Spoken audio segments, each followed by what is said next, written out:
5 minutes के इस session में आपका एक बार फिर से स्वागत है। जैसा कि आप लोगों ने डिमांड करी, सर गॉर्डन मॉडल, जी मॉडल, डिविडेंड मॉडल समझा दो, अभी हम आपके सामने हाजिर हैं। तो दिस इज डॉक्टर दिवेश मनानी इन फ्रंट ऑफ यू, और आज आप सबको सामने ये मेथड समझा रहा हूँ, और इसके बाद इस मेथड को आपको पढ़ने की कभी ज़रूरत ही नहीं रहेगी। जो स्लाइड, जो नोट्स मैं हैंड रिटन आपको 5 मिनट्स की क्लास में लेके आता हूँ, कोई पीपीटी के थ्रू नहीं लाता हूँ, तो इसको आप पढ़ लोगे, स्क्रीनशॉट ले लोगे और समझ लोगे, तो ये क्लियर हो जाएगा आने वाले 4.5 मिनट के अंदर। स्टार्ट करते हैं सर। तो कॉमर्स को आसान और जीवन को सरल बनाने के लिए हमने यहाँ पे इसको इस तरीके से पार्टिसिपेट किया है, पार्ट किया है। तो देखो, सबसे पहले गॉर्डन मॉडल की बात करें तो इसको हम गॉर्डन ग्रोथ मॉडल के नाम से बोलते हैं, जिसको हम बोलते हैं जीजीएम, है ना। तो जीजीएम भी बोलते हैं या जीजी मॉडल भी बोलते हैं।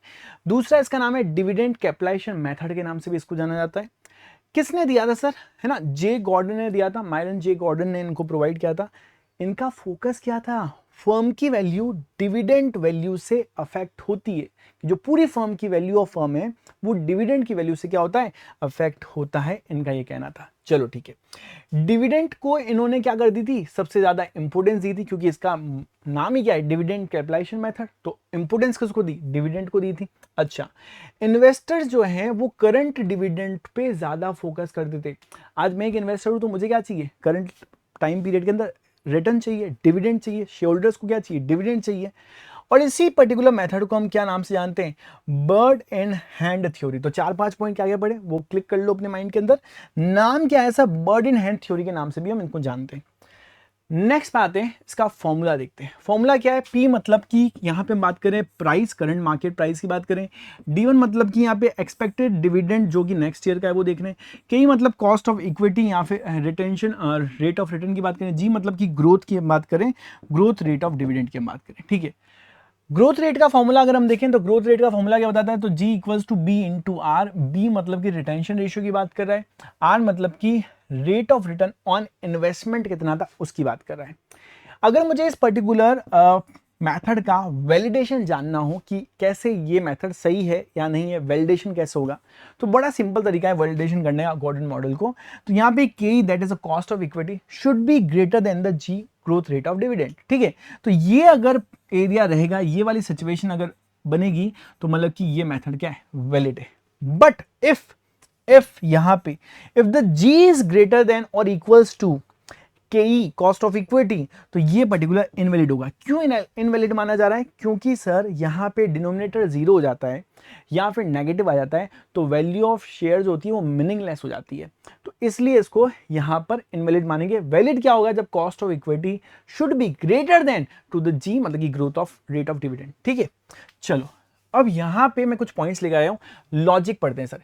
अगर कंपनी रिटेन करती है अपने प्रॉफिट को, ठीक है, तो रिटेन प्रॉफिट अगर कंपनी अपना ज्यादा रखती है, तो उस केस में फ्यूचर में जो डिविडेंड है वो बढ़ सकता है, फ्यूचर में डिविडेंड बढ़ सकता है, और शेयर की जो प्राइसेस है सर वो भी इंक्रीज हो सकती है।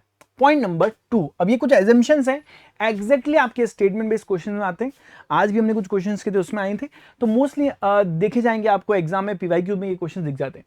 कंपनीज ऑल इक्विटी फर्म, ठीक है, कंपनी को क्या माना गया है, ऑल इक्विटी फर्म माना गया है। यहाँ पे स्टार लगा देंगे। नेक्स्ट, इंटरनल फाइनेंसिंग होती है, इंटरनली फाइनेंस होगा, रिटेन अर्निंग की जाएगी, उसको यूज किया जाएगा, ये सारी चीजें। आर मतलब की जो रेट होगी वो क्या रहेगी, कांस्टेंट रहेगी।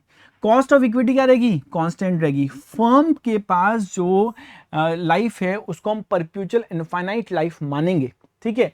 और डिविडेंड जो है उसका जो ग्रोथ रेट होगा वो भी कांस्टेंट रहेगा, डिविडेंड भी जो बढ़ेगा ना वो कांस्टेंट रेट से बढ़ना चाहिए।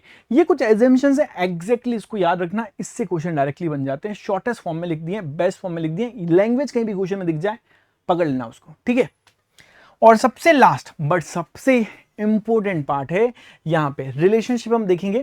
केस 1 जहां पे आर जो है, रेट जो है आपकी ज्यादा है कॉस्ट ऑफ इक्विटी से, तो उस केस में अब क्या होगा, 3 पॉजिटिव पॉइंट की बात करेंगे। रिटेन अर्निंग क्या होगी, बेनिफिशियल होगी। शेयर की प्राइस क्या होगी, बढ़ जाएगी। लो डिविडेंड पे आउट जो होगा वो बेटर होगा। एट द एंड ग्रोथ होगी कंपनी की। पॉइंट नंबर 2, केस नंबर 2 जहां पे R is lesser than cost of equity, तो इन्वेस्टर को क्या चाहिएगा इस केस में, डिविडेंड मांगता है इन्वेस्टर। यहां पर हाई पे आउट बेटर होगा, बट वीकर इन्वेस्टमेंट अपॉर्चुनिटी होगी, इन्वेस्टमेंट अपॉर्चुनिटी इतनी ज्यादा नहीं होगी। केस नंबर 3 जहां पे rate is equals to a cost of equity, तो आपको कमेंट सेक्शन में बताना है जो जो यहाँ पर पॉइंट्स आते हैं, छोटा सा पॉइंट है, कांस्टेंट रिटर्न की बात कर रहे हैं, तो क्या पॉइंट आएगा कमेंट सेक्शन में आप लोग कमेंट करके बताओगे। एंड आई होप ये जो पूरा मॉडल है, ये पूरा जो मेथड है वो आपको समझ में आया होगा। फॉर्मूला याद रखें। मिलते हैं अगले सेशन में। और भी कोई अपडेट चाहिए तो नीचे कमेंट सेक्शन में कमेंट कर सकते हैं, और ऐसे ही शानदार सेशन के लिए मेरे साथ यहाँ पे PWUGC नेट पर जुड़ सकते हैं। Thank you guys.